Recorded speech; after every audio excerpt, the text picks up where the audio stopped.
Minha saudação a todos aqueles que assistem pela TV Registradores, o nosso programa de debates acadêmicos Pinga Fogo.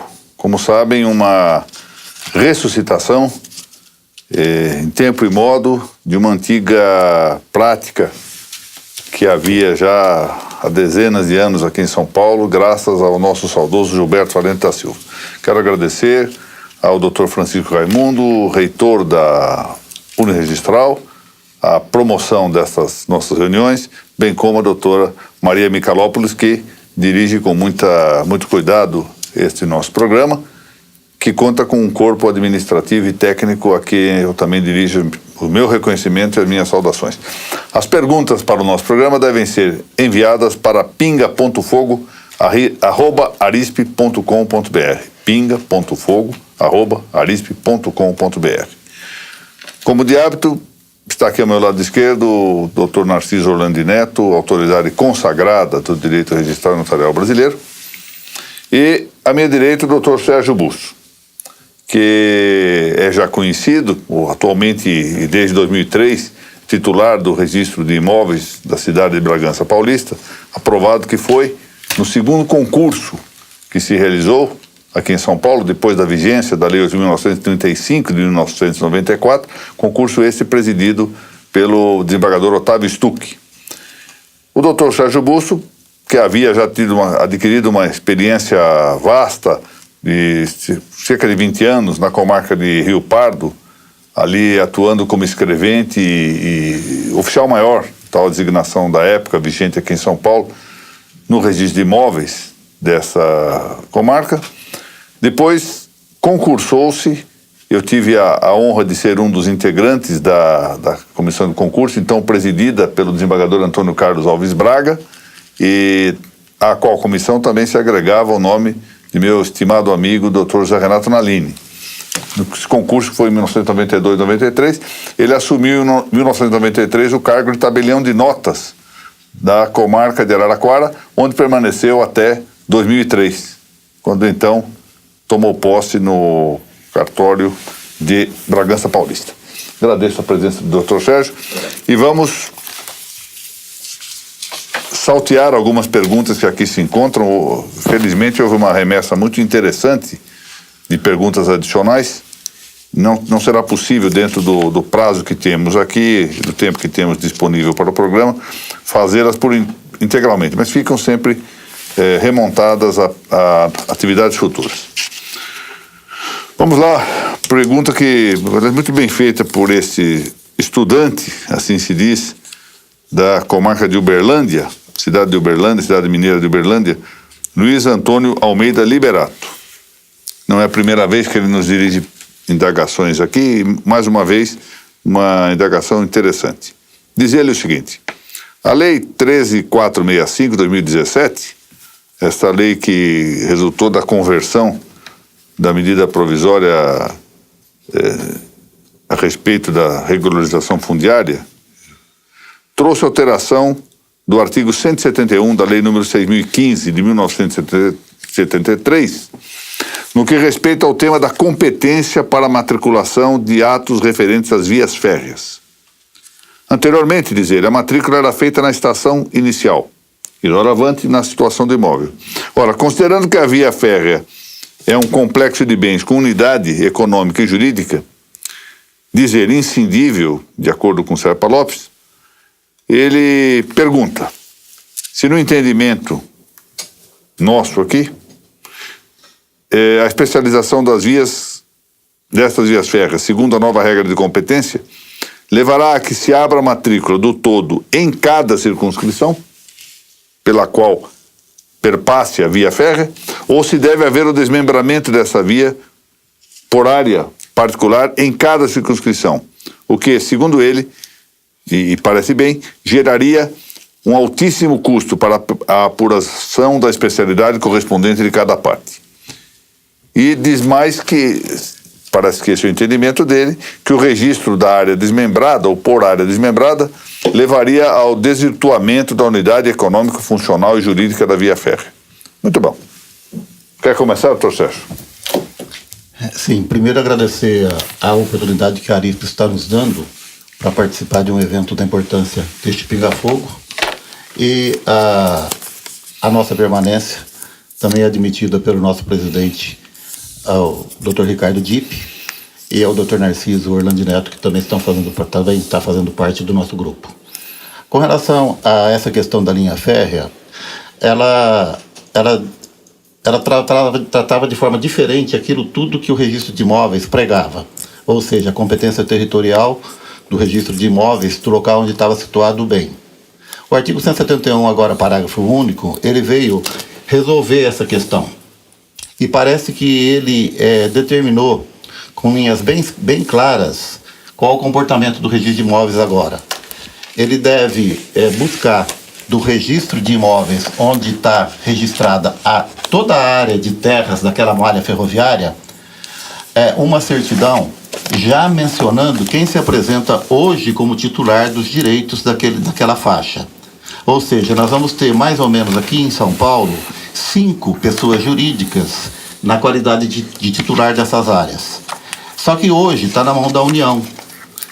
Ela foi da Rede Ferroviária Federal e a União incorporou esses bens.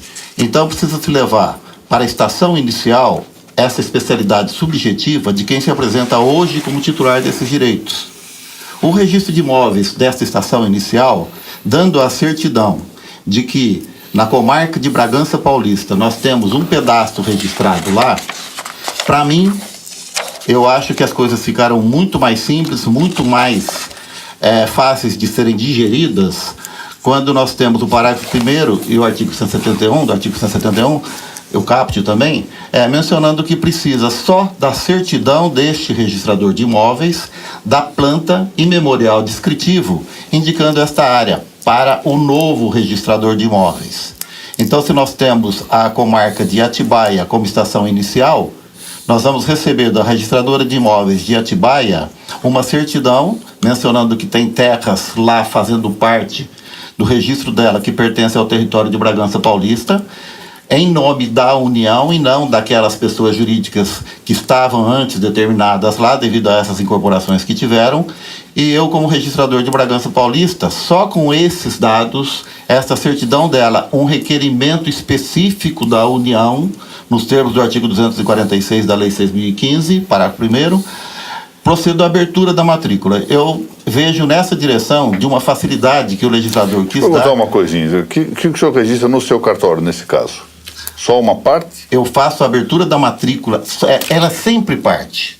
Porque então vai ter que haver descrição? Haverá descrição desta parte? Nesse memorial descritivo e no mapa tem a descrição daquele pedaço que se pretende regularizar em Bragança Paulista. Sim. Pode até ser que neste momento se pretenda regularizar parte daquilo que está em Bragança Paulista. Mas nós vamos ter sempre destaque daquilo que tinha na estação inicial. Porque se eu estou... A estação inicial, considerando Atibaia, ela tem uma série de malha ferroviária, uma série de áreas pertencendo a várias circunscrições.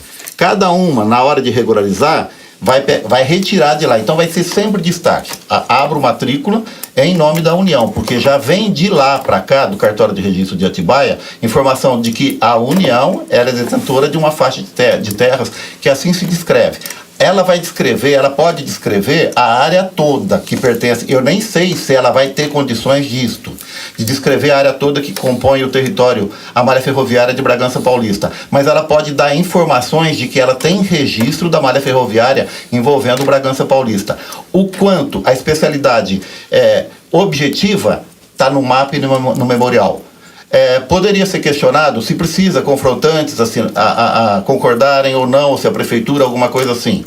Me atendo apenas às letras frias do artigo 171, parágrafo 1º, eu penso que não. Penso até que o legislador veio dar uma facilidade para que, neste momento, através dessa base legal que foi inserta na Lei dos Registros Públicos, se resolva essa questão da malha ferroviária no Brasil todo. Doutor Narciso, qual a sua opinião? Eu acho que essa alteração da Lei 6.015 rompeu com o passado. Aquela ideia do Serpa Lopes, de uma certa forma secundada pelo Afrânio de Carvalho, já não existe mais a via férrea como um todo, como uma empresa envolvendo a linha férrea propriamente, as estações, os depósitos, tudo que integrava o patrimônio da companhia, quando fosse uma companhia.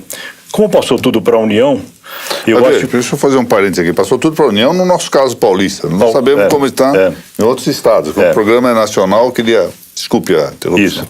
Mas eu acho que essa alteração tem a ver com o interesse da União de regularizar. Então, eu não sei o caso de Bragança Paulista, eu não sei o caso de Atibaia, mas há outras comarcas em que não há mais linha férrea. Então, passava o trem por ali. Hoje não passa mais. E todo aquele imóvel, aquela linha de imóvel, às vezes a estação passou tudo para a União. A União é dona de tudo. Não existe registro anterior especializado daquele imóvel. Aquele imóvel não tem registro anterior. Ele pode estar incluído no registro na estação inicial da linha, por exemplo, na Central do Brasil, no Rio de Janeiro.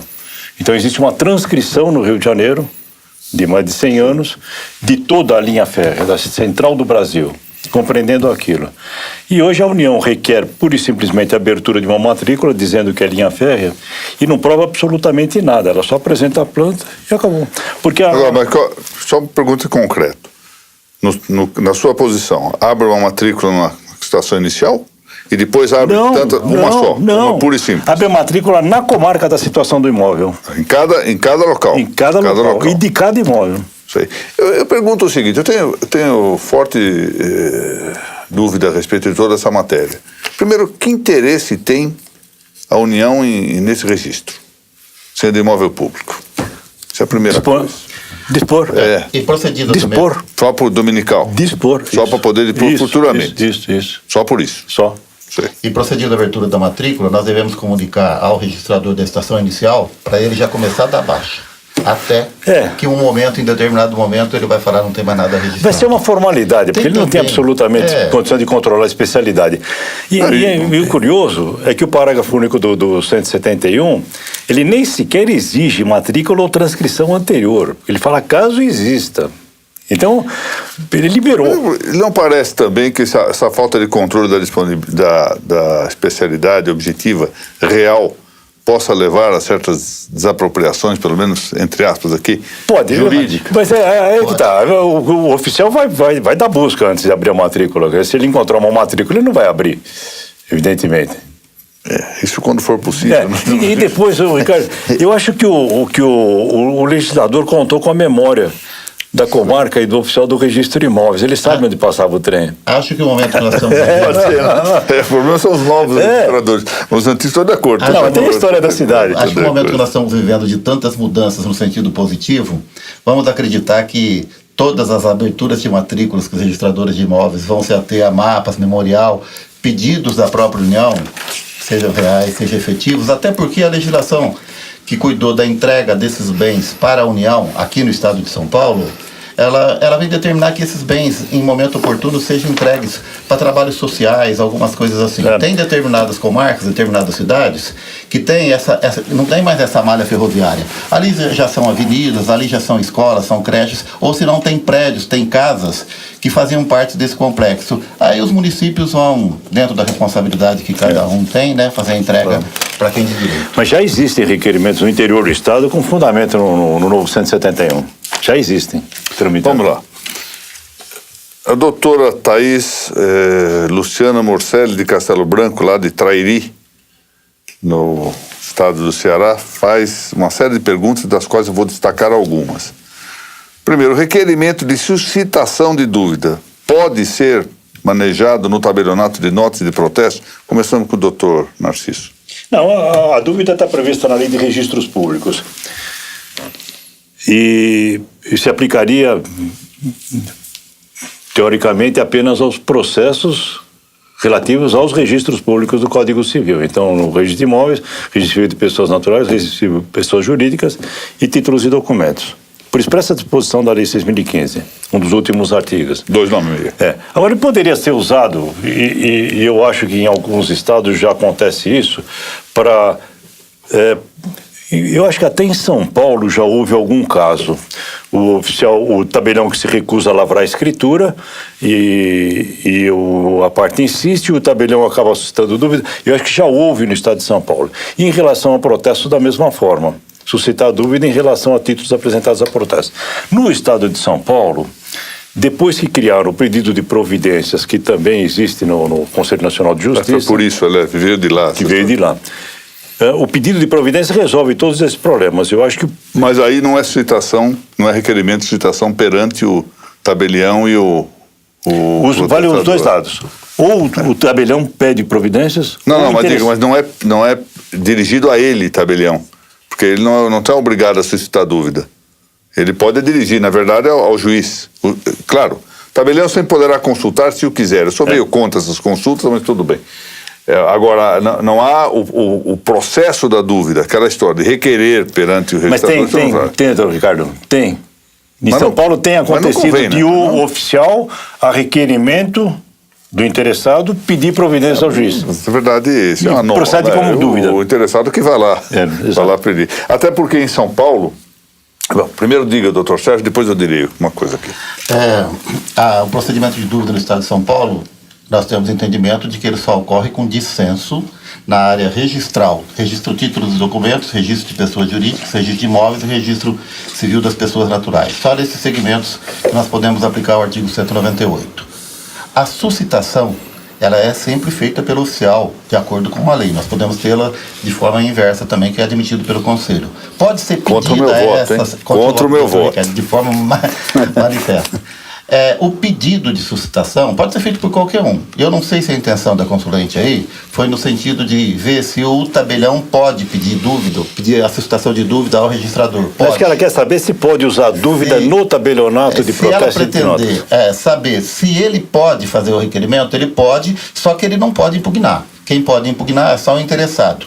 Vendo a pessoa do interessado como aquela com algum direito, com algum interesse de forma direta no título que está sendo objeto de dissenso do registro. Agora, se a questão estiver envolvendo a recusa da prática de um ato por parte do tabelião de notas, não se aplica o 198. Aplica o procedimento administrativo comum, que não segue o rito, não segue as diretrizes do 198. Da mesma forma, nós temos na 9.492, quando ela cuida do procedimento de dúvida no segmento de protesto, que ela diz que é dúvida registrária no segmento de protesto, mas também sem aplicação do 198. Entendendo essa dúvida registrária dentro de procedimentos administrativos comum com pedido de providência. Aqui em São Paulo, o problema que se põe na prática, isso não é em todo o estado que se comporta desse modo. O problema na prática, na verdade, é saber a via recursal. Porque não dá para aplicar por analogia e mandar a competência do julgamento do recurso nesses processos, que não tem nome, né? Pedido de providência, pedido de averbação, pedido de escritura, não tem nome isso. Processo, antigamente nós chamávamos procedimento comum, não é? Aqui em São Paulo eles criaram a classe. Acontece o seguinte, que aqui a competência recursal é da corregedoria e não do conselho, ao passo que as dúvidas, por força de previsão do nosso regimento, na verdade é uma previsão regimental, são julgadas pelo Conselho. E a rigor, isso tem muita importância, porque no pedido de providências o Ministério Público não se manifesta, e a manifestação dele é obrigatória no processo de dúvida. Isso dá a ele a possibilidade de recorrer também ao Ministério Público, o que não existe no pedido de providência. Eu não sei também se a intenção da consulente aí era no sentido de fazer com que o tabelião se manifeste em procedimento de dúvida. Aqui em São Paulo agora nós temos a possibilidade disso, desde que o juiz entenda que seria interessante ouvir o tabelião de notas. Pode acontecer, mas ele não pode recorrer. Eu não sei, aí eu tenho minhas dúvidas. Eu acho que primeiro que depois da vigência do Código de 2015, o tabelião pode até pretender, ex officio, interferir como amicus curiae, no mínimo, e pode recorrer agora. Tanto agravar da decisão, claro que na prática eles ficam um pouco sem jeito de fazer isso. E há previsão agora, desde a gestão do desembargador Nalini, isso passou a constar das normas de serviço. As normas de serviço cabe tudo hoje, né? Virou um volume imenso. Mas consta lá que o tabelião pode intervir. Curiosamente, era um velho pleito dos tabeliães de notas, que depois de terem conseguido integrar, nunca se manifestaram. Uma coisa curiosa. Pediam, quando entrou nas normas de serviço, não pediram mais. Mas vamos mudar de pergunta aqui, já ficou mais ou menos esclarecido. Mais uma pergunta da doutora Thaís, já que fez bastante pergunta aqui. Eu até agradeço. Imóveis inscritos no registro Torrens podem ser retificados? Se for possível, quais os limites dessa retificação?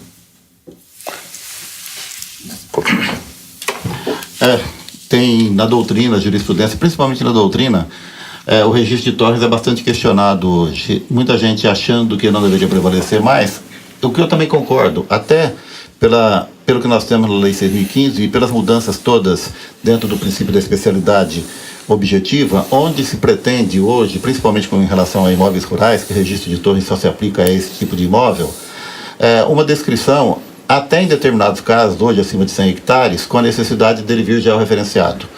Como nós não tínhamos isso em momentos passados, ou pelo menos não era prática fazer com que o registro de imóveis levasse a descrição do bem como se exige hoje, eu acho que o registro de Torrens ficou um pouco esquecido. Até porque ele já data do decreto 58 de 1890, se não me engano, decreto-lei 58 de 1890, que cuidou das regras dele, até permanecendo ainda algumas garantias que nós temos contra a reivindicação, que nós temos contra a evicção, que no registro de Torrens não se aplica. Para os demais registros, sim. Então, essa é a vantagem que ainda se leva para o registro de Torrens, que continua fazendo parte da lei dos registros públicos, continua fazendo parte ainda do que é de competência do registro de imóveis. Mas eu acho que poderia deixar de existir. Mas o senhor acha que cabe ou não cabe a retificação? Cabe retificação. Cabe retificação porque nós temos um segmento do registro de imóveis aqui acompanhando o direito francês, onde a presunção é relativa do direito de propriedade. Se nós tivéssemos o sistema alemão, onde trata como uma presunção absoluta, aí nós não poderíamos fazer retificação. Mas tudo que está em desacordo com a realidade, a qualquer momento pode ser retificado dentro do sistema registral que nós temos hoje no país. Narciso. Não, eu admito a retificação em relação aos fatos do registro, não em relação ao direito inscrito. Aqui é que se põe o problema, porque ainda que nós possamos vir a questionar a existência futura do Torrens, o fato é que há muitos imóveis, por exemplo, no Rio Grande do Sul é comum, São Paulo é pouco utilizado. Pouco. E aqui nós temos o seguinte, o efeito do Torrens é a fé pública registral, ao revés do que ocorre com os outros registros, que, de modo geral, que é a legitimação.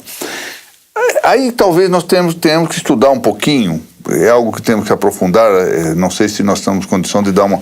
Aqui é programa opinativo só, então semana que vem podemos voltar atrás do que dissemos aqui. Mas parece-me o seguinte, se nós fizermos, eu acho que também cabe a retificação, é evidente que se houver uma dissonância com a realidade, isso tem que ser corrigido.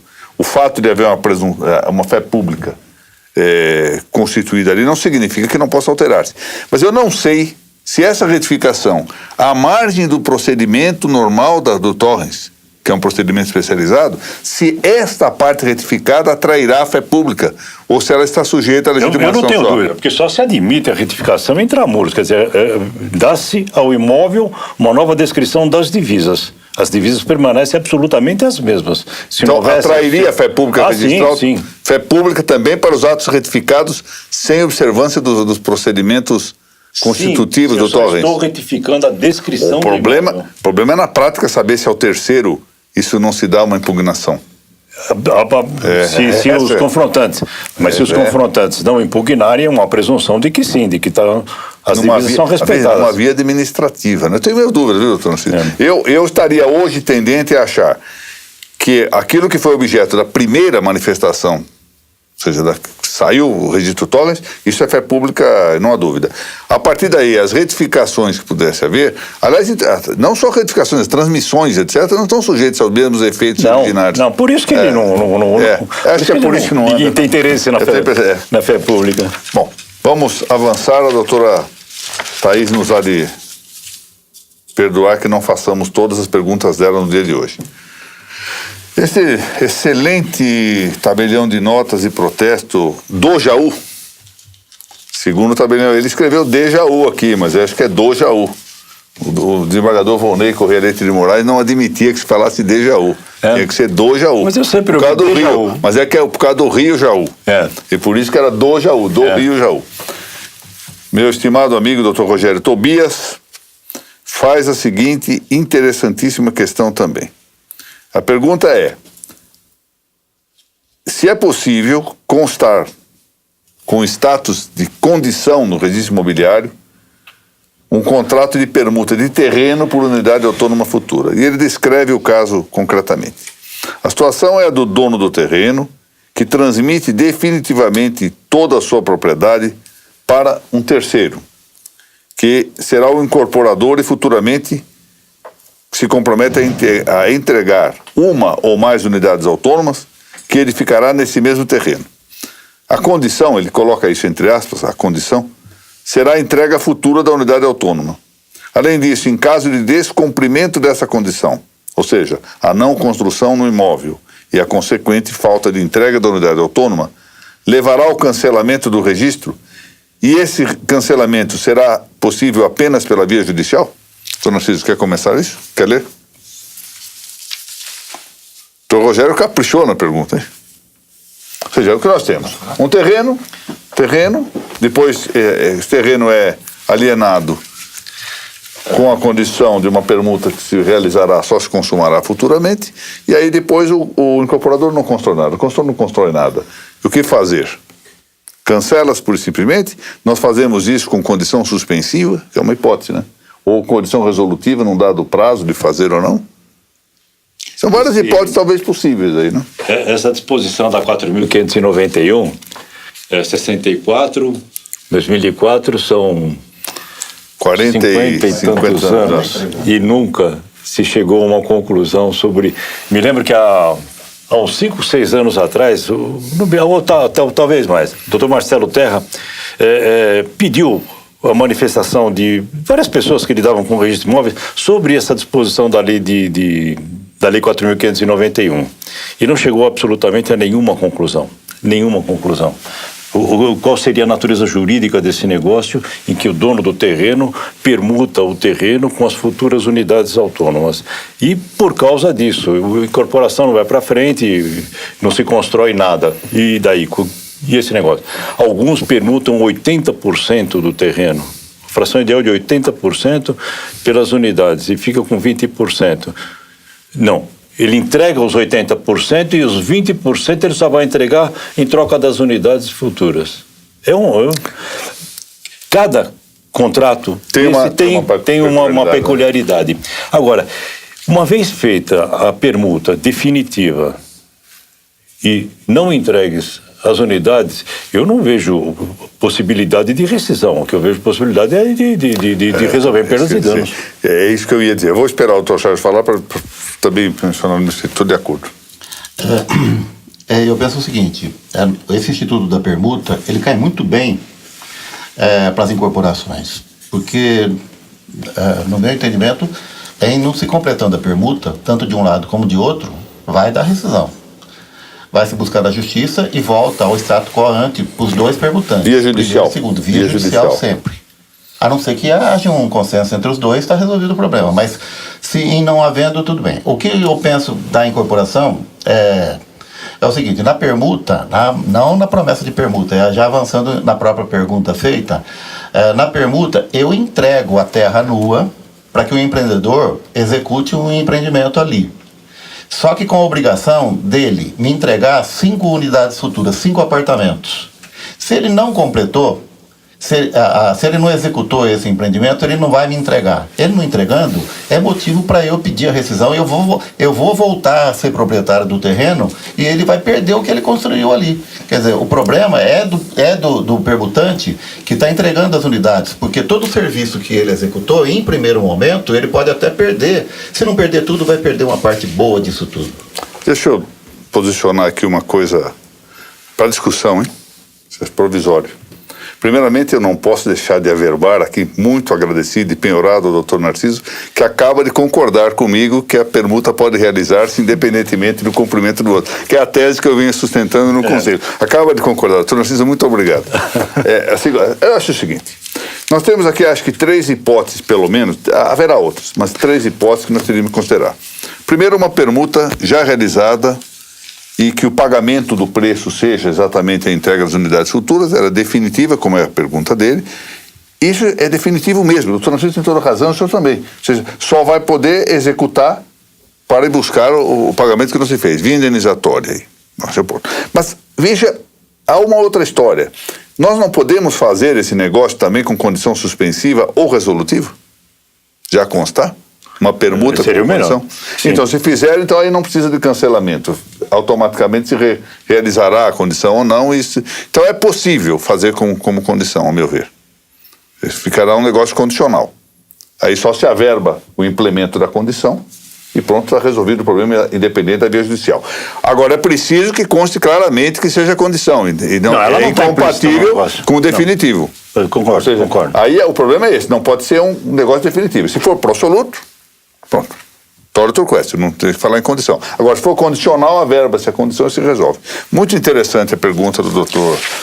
Mas mais interessante é ver que o doutor Narciso concordou comigo. Enfim, concordou, todo mundo ouviu aqui, doutor Narciso. Esse negócio jurídico da 4.591 é um negócio jurídico típico que não tem nada a ver com a permuta do Código Civil.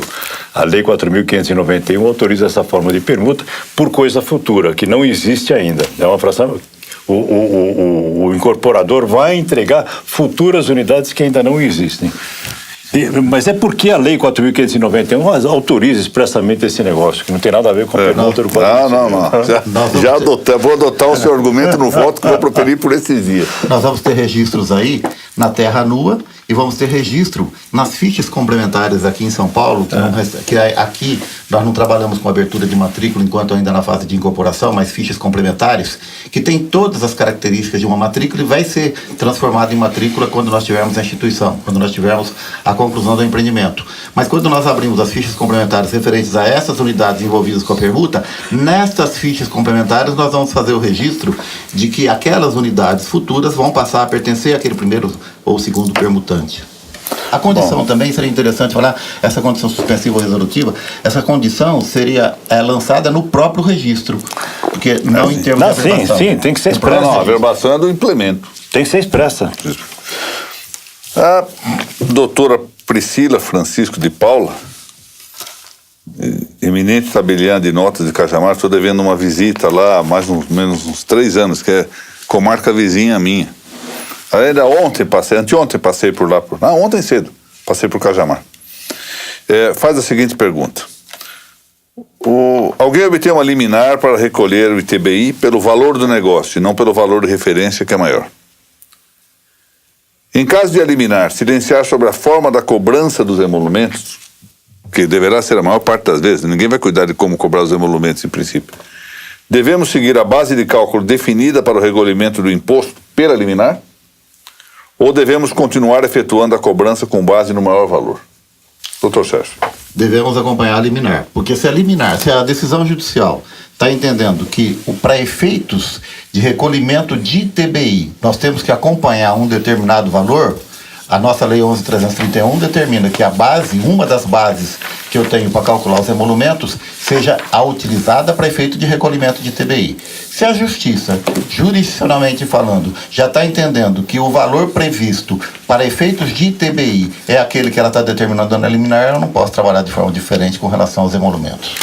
Doutor Narciso. Então, Ricardo, doutor Sérgio, antes uma explicação. Esse valor de referência, não sei se é comum em todo o Brasil. Em alguns municípios no estado de São Paulo, as prefeituras criaram um valor de referência que seria o valor utilizado para cálculo do ITBI, diferente do valor venal que é utilizado para o cálculo do IPTU.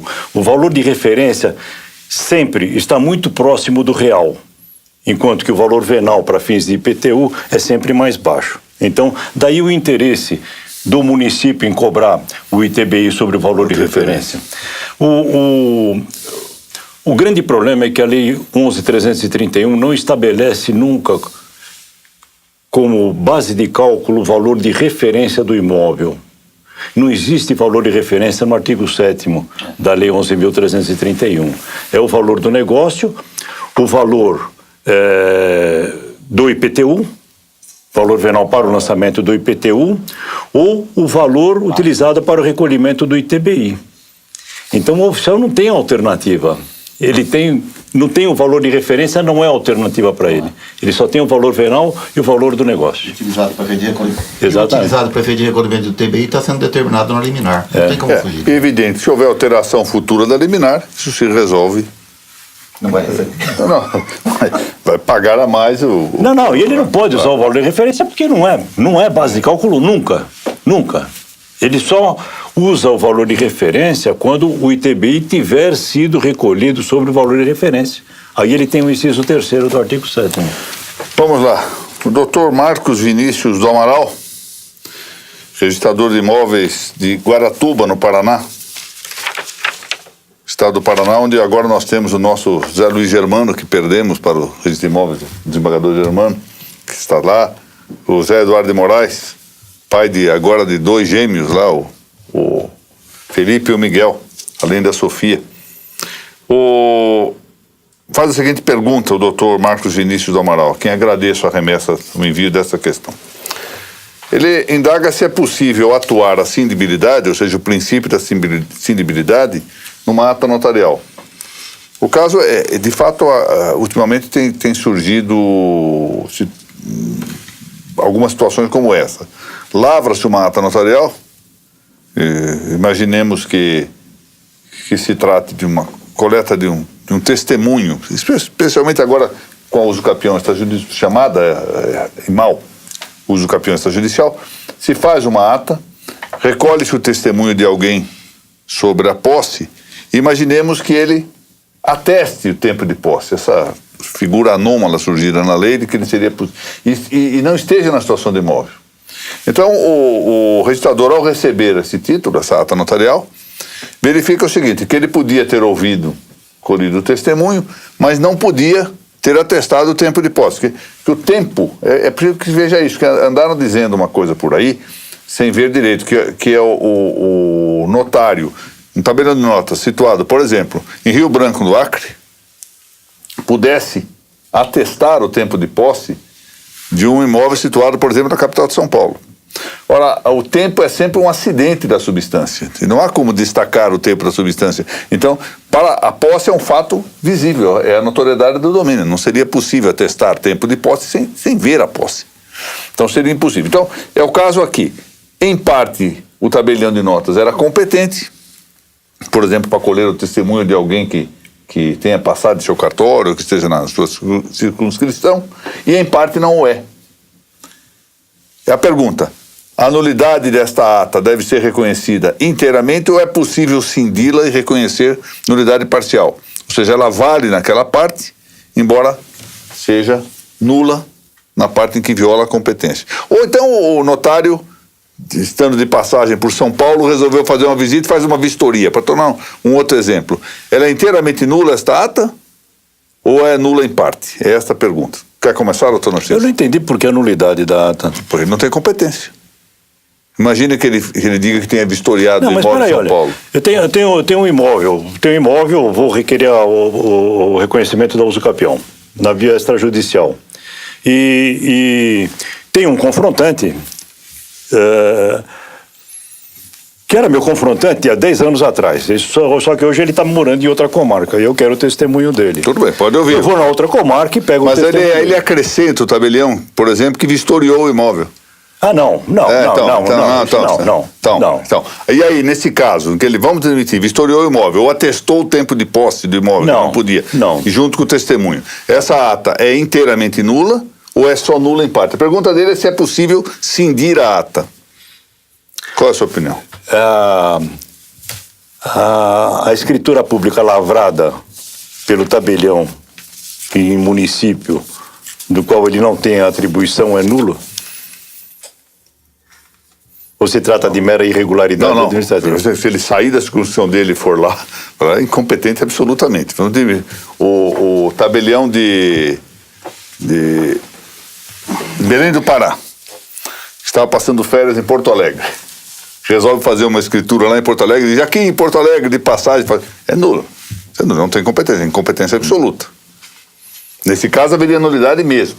Agora, a questão é saber se o ato sendo parcialmente válido e parcialmente nulo, se a nulidade contamina a ata notarial por seu todo ou não. Doutor, que foi grande notário também. Eu acho que até foi uma imprecisão do legislador em dar o título a esse instrumento de ata notarial, porque a ata é uma reprodução de quem está lavrando, do tabelião. Então, aquilo que ele está presenciando, ele reproduz na redação do instrumento dele. E, na verdade, você falar a respeito de posse, alguma coisa tão subjetiva, é muito difícil afirmar isso. Mas a lei falou que ele tem que atestar. Então, vamos pegar o conjunto todo que nós temos aí dos institutos tratando da ata notarial e vendo o corpo desta ata, o que ela pretendeu. Eu acho que quando o tabelião vai atestar esta posse, ele vai atestar à vista daquilo que está sendo declarado por ele, pelo requerente, e à vista daquilo que está sendo apresentado em termos de documentação.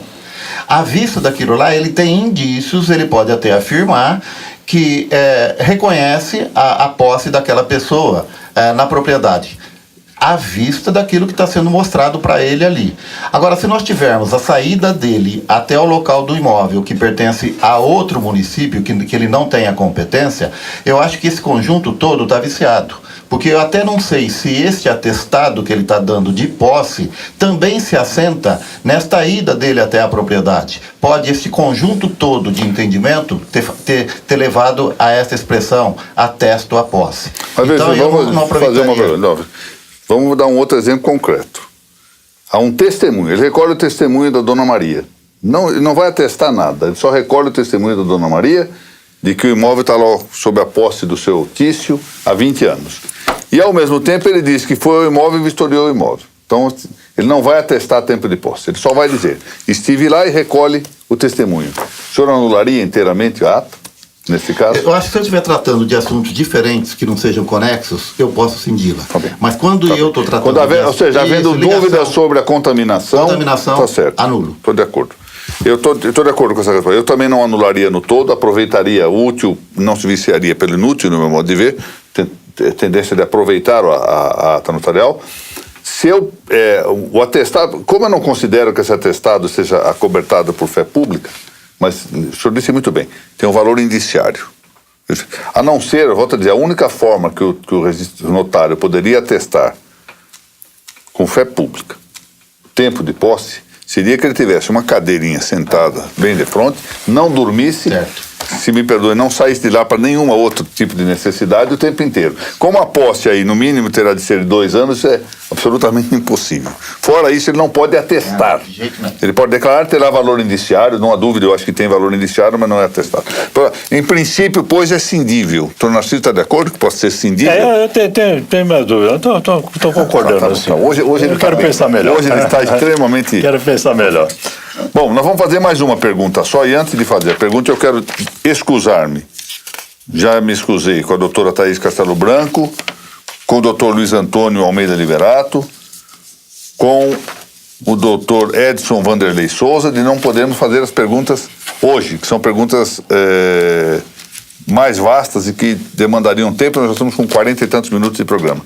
Faremos uma última questão agora, e para encerrar a nossa transmissão de hoje. Doutora Conceição Gaspar, do 12º Ofício de Notas, eu não consigo descobrir a cidade, mas é do estado da Bahia, onde eu tenho uma grande admiração por 2 registradoras lá, a Simone Dornelas e a Ellen de Oliveira, da Bahia, Salvador, e a Simone lá de Juazeiro. E pergunta a doutora Conceição Gaspar: como o registrador imobiliário deve agir com referência à existência da CND, da Previdência Social, em face de recente decisão do Conselho Nacional de Justiça, sabendo que essa decisão, segundo ela, deriva de entendimento firmado pelo Supremo Tribunal Federal anteriormente? Eu acho que notários e registradores e a comunidade toda que trabalha com imóveis gostaria muito que nós deixássemos de exigir documentos, deixássemos de exigir declarações, deixássemos de exigir uma série de coisas que, para formalizar um negócio envolvendo imóveis, são necessárias hoje à vista de dispositivos legais. Quando nós temos o Conselho Superior da Magistratura, Corregedoria Geral da Justiça, se acostando em decisões do Supremo Tribunal Federal, do Superior Tribunal de Justiça e agora do Conselho Nacional de Justiça, entendendo que é dispensável esta certidão, porque a exigência dela tem caráter mais político, até porque não tem nenhuma relação a ver com a transmissão ou oneração de direitos reais sobre imóveis, ainda, sabe, alguns registradores, alguns notários, eu até respeito a posição deles, mas mantém a exigência, entendendo que a própria lei assim determina que ele faça. Quando nós temos toda essa organização do judiciário já entendendo que não precisa o notário e o registrador exigir tal certidão, eu acho que nós temos, no mínimo, com o notário e o registrador, que prestigiar aquilo que o judiciário está pensando a respeito do tema. Desde os primeiros momentos que nós tivemos a primeira decisão do Conselho Superior da Magistratura aqui em São Paulo com o Dr. Nalini, na nossa serventia nós já passamos a não exigir mais. É claro que nós temos que exigir apenas aqueles tributos que têm relação com a transmissão, que é o caso do ITBI e é o caso do laudêmio. Mas certidões negativas de tributos da área federal, da área estadual e municipal, quando nós estivermos enfrentando imóvel urbano também, não peço mais o cartório de registro de imóveis. Quando frente a instrumentos particulares que deveria se preocupar com isso de forma direta, nós não exigimos mais. Mas respeito ainda aqueles notários e registradores que pensam de forma diferente e até alguma parte da doutrina que dão ainda uma validade maior, uma segurança na exigência para evitar problemas futuros amanhã com relação a perdas e danos. Doutor Narciso. O grande problema da dispensa da CND é que essas decisões são todas administrativas. Não houve nenhum pronunciamento do Supremo Tribunal Federal em relação à exigência da Lei 8.212. O artigo 47 não foi declarado inconstitucional, continua em vigor, não foi revogado, e as decisões do Conselho Superior da Magistratura, da Corregedoria e do Conselho Nacional de Justiça são todas administrativas. E no estado de São Paulo, em 2 ou 3 ocasiões, o Tribunal de Justiça já foi chamado a se manifestar em mandado de seguranças impetrados contra exigências de oficiais de registro de imóveis, com fundamento na Lei 8.212, e o Tribunal de Justiça decidiu sempre que a exigência é legal, que está na lei. Então, não há nenhuma ilegalidade. É claro que, administrativamente, o oficial sempre vai ter o respaldo dessas decisões, mas numa via jurisdicional, absolutamente, essas decisões não prevaleceriam. O que eu vejo é o seguinte, primeiro ponto. Seria extremamente favorável, de lege ferenda, ou seja, se viesse com lei futura, que se dispensasse o registrador de ver qualquer situação de natureza tributária. Porque essa exigência no registro faz com que, primeiro, haja um clandestinismo imobiliário. As pessoas preferem, às vezes, não registrar porque há exigências tributárias. Então, o registro se faz, na prática é o seguinte, eu vou registrar se o custo desse registro for condizente com aquilo que for razoável.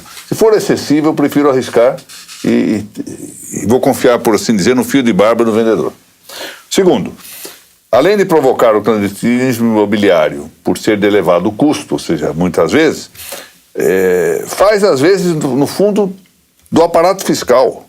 O Estado já tem os seus próprios meios para fazer cobrança e para fiscalizar. Não fiscaliza direito, tem problema de fiscalização e joga isso para o registrador. Mas eu chamo a atenção para algum aspecto. Primeiro, com devido respeito, o Conselho Superior da Magistratura, na gestão em que era corregedor-geral meu estimado amigo Zé Renato Nalini, reconheceu uma inconstitucionalidade e fez constar das normas de serviço algo que implica declaração de inconstitucionalidade, o que não compete ao Conselho. Aliás, isso é interessante porque até hoje essa posição do Conselho vem sendo mantida e, a meu ver, é um paradoxo, porque o desembargador Manuel Calças, por exemplo, meu querido amigo também, declara que, à luz das normas, não pode exigir da CND, mas, ao mesmo tempo, afirma que não cabe ao Conselho, e, a meu ver, está correto dizer isso, declarar inconstitucionalidades. Nem apreciado. Nem apreciado, não pode. Isso não é tema do Conselho. Por outro lado, é certo que, em alguns casos, o INSS, que, não, evidentemente, com boas razões, não está sujeito às normas de serviço, vem até multando registradores e notários que não façam essa exigência. Também não é certo que o Supremo tenha declarado a inconstitucionalidade desse dispositivo. Declarou de outro. E tenta se aproveitar motivos determinantes. Mas que, na verdade, talvez não se aplique. Talvez. Então, parece-me realmente, embora... O doutor Narciso tem razão. No ponto de vista disciplinar, o registrador e o notário estão acobertados, tem respaldo. Mas é também verdade que a Corregedoria não tem tomado providência contra aqueles que continuam exigindo contra as normas de serviço. O que demonstra a razoabilidade de quem exige fundado na lei. Exatamente. Porque esse é o ponto. Eu sempre tenho insistido isso, sempre com o maior respeito aos meus colegas. Não parece bem que justamente aqueles que devam ser os fiscais da legalidade, no caso o judiciário na via administrativa, sejam os primeiros a não observar a legalidade. A lei não foi declarada inconstitucional nesta parte. Não. Isso é um reconhecimento administrativo, e como disse o doutor Narciso, acordos daqui do nosso Tribunal de Justiça de São Paulo têm entendido que a lei está em vigor e não é inconstitucional. O que demonstra que pode não ter sido bem o legislador ao exigir essa apresentação da certidão. Mas dizer que seja inconstitucional parece-me excessivo. Uma coisa da prática que nunca se explorou é a extensão que se deu à CND da Lei 8.212 administrativamente por instrução normativa da Receita Federal. Porque a 8.212 exige certidão de contribuição previdenciária. E administrativamente a Receita Federal passou a exigir a certidão negativa com fundamento na Lei 8.212 de laudêmio, de imposto de renda, de todos os tributos federais. Ele inclui na certidão. A certidão tem que ser negativa de tudo. Mas não é isso que a Lei 8.212 diz. Essa questão não tem sido explorada, que é a ilegalidade da instrução normativa da Receita Federal. E nós percebemos aí por parte do credor também, quando analisou a 812/91, nós temos instrução da Receita Federal permitindo que quando este imóvel não faça parte do ativo circulante de determinadas empresas, também fique dispensado. Também a 812 não dispensou. Nós temos também um complexo de atos, quando nós temos a transmissão de direitos imobiliários, e nós vimos há pouco tempo, aqui em São Paulo, a necessidade de se apresentar a CND por ocasião da lavratura do título de transmissão e do registro, se não vencida essa CND ainda. Legalmente falando, parece que seria o mais correto mesmo, porque a alienação ela só ia se completar com a prática dos dois atos. Com a prática só da lavratura do ato, não precisaria do registro também. Mas acabou sendo dispensado também, a meu ver, aí, deixando de cumprir a 8.212/91. Eu acho que, acompanhando, sabe, esses entendimentos que vieram do próprio credor, nós poderíamos até com segurança, até mesmo à vista de decisões da primeira vara dos registros públicos aqui de São Paulo, onde nós percebemos um relato nessas questões em pedido de providências ou de dúvida, em que o próprio juiz reconhece a legalidade dessa exigência, mas no final ele fala, como nós temos a Corregedoria e o Conselho Superior da Magistratura já entendendo que é dispensável, então ele, juiz, também dispensa o registro de imóveis da capital de exigir essa certidão. Bom, eu fico pensando como registrador de imóveis, se o próprio juiz da primeira vara dos registros públicos aqui de São Paulo pensa que, como o Conselho Superior e a Corregedoria já têm entendimento diverso, ele também passa e determina ao registrador que não exija, eu, por mim, como registrador de Bragança, também vou fazer assim. Bom, eu quero agradecer ao doutor Sérgio Busso por sua brilhante participação aqui, tão honrosa para nós, ao doutor Narciso Orlandi Neto, meu amigo de 40 anos já, né? Não sei se o tempo passa, presença sempre muito competente nesse nosso programa. Dizer que o segundo tomo desse nosso registro de imóveis, princípios, da série Registro sobre Registro, está já prestes a encaminhar-se à gráfica. Pende apenas de terminar o índice, já elaborado pela doutora Amanda Gil e pela doutora Laura Porto, e encaminhado agora para um encerramento pela doutora Thaís Castelo Branco, que vai contribuir, portanto, com essa tarefa de indexação que é complicadíssima e a qual, em geral, me recuso. Que é tão complexa que eu não tenho competência para isso. Quero agradecer novamente a todos, renovar os meus cumprimentos à doutora Maria Michalopoulos e ao doutor Francisco Raimundo, reitor da nossa Uniregistral, ao competente serviço técnico que fez aqui a gravação desse nosso programa, E lembrar que devem remeter perguntas. Hoje, infelizmente, tínhamos um número considerável, nem foi possível fazê-las todas, para pinga.fogo@arispe.com.br. Muito obrigado a todos e até o nosso próximo programa.